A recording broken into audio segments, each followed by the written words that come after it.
सिला। हमारे ऊपर अल्लाह ने जहाद फर्ज क्यों किया?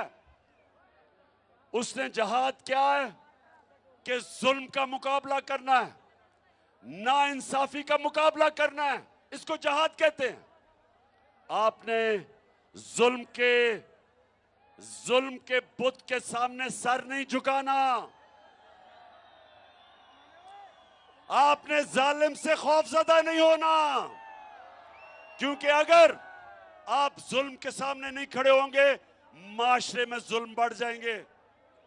जब आप जालिम का मुकाबला करते हैं, आप अपने ऊपर से आपको जुल्म से आजाद कर देते हैं। ये हकीकी आजादी की तहरीक दरअसल मेरे मुल्क के मुस्तकबिल की तहरीक है।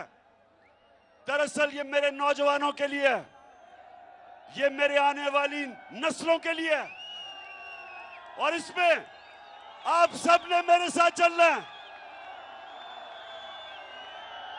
आपका कप्तान तैयार है जहाद के लिए। आपने सब ने मेरी टीम बनना है और इंशाल्लाह जिताऊंगा आपको।